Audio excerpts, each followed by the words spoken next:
counting down to start in 5, 4, 3, 2, 1. Now down the line.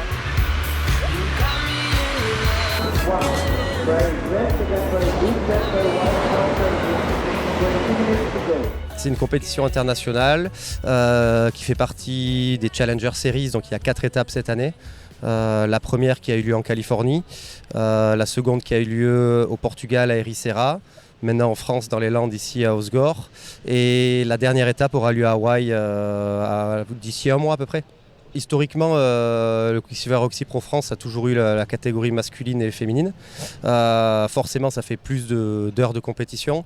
Mais voilà, on a commencé par le premier tour féminin, on a enchaîné avec le premier tour masculin.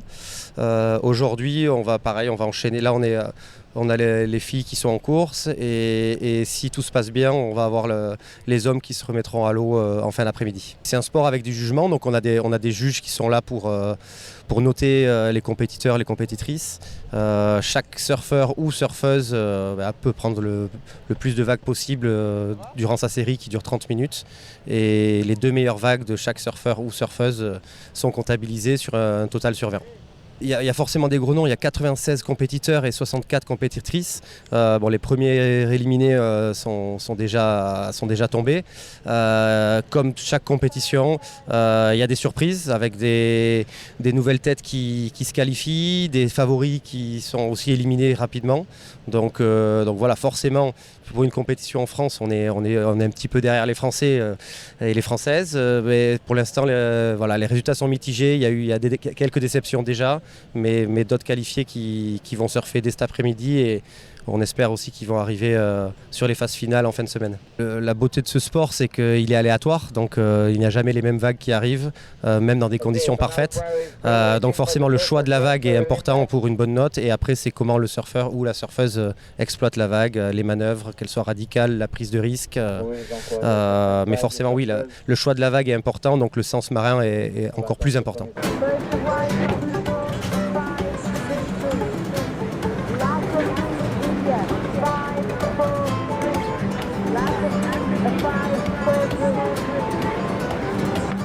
Alors moi j'ai commencé le surf à 9 ans, là j'ai 29 ans maintenant, donc ça fait 20 ans que je surfe. Ça fait 15 ans que je suis professionnel et je suis sur le circuit WQS qui est la 2e division, c'est comme ici, là le Challenge Series. Là normalement on a à peu près 7 ou 8 régions dans le monde représentées ici, avec beaucoup de nations. Maintenant bien sûr on a beaucoup de Français aussi et malheureusement on était tous dans la même série, mais bon, on espère qu'il y en a d'autres qui sont ailleurs, donc on espère qu'il y en aura d'autres qui pourront passer aussi, quoi. On revient là du Portugal et là, 2 semaines avant on était aux États-Unis et la dernière épreuve sera à Hawaï en fin d'année. Voilà. Ouais, c'est incroyable, ouais, c'est cool, quoi. C'est pas mal.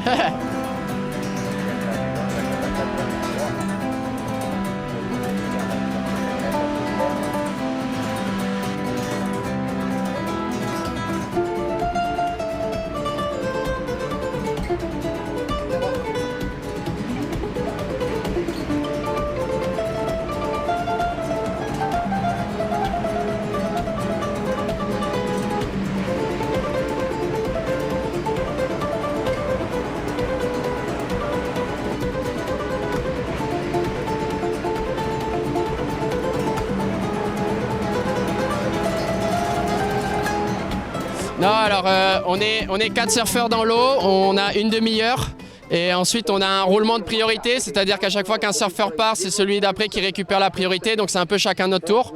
Et on peut prendre autant de vagues qu'on veut dans la série, mais on sera jugé sur nos 2 meilleures vagues. Alors en fait, les vagues sont scorées entre 0 et 10 points, et donc on garde les plus hauts scores. Donc après, on garde les 2 scores sur 10 les plus hauts qu'on fait, et on a le total sur 20. Et les 2 meilleurs totaux passent les séries. Voilà, on est juste contents tous d'être là et on va essayer de représenter au mieux la France, d'aller le plus loin possible. Après on verra, je me mets pas de pression, mais je vais essayer de la gagner en tout cas.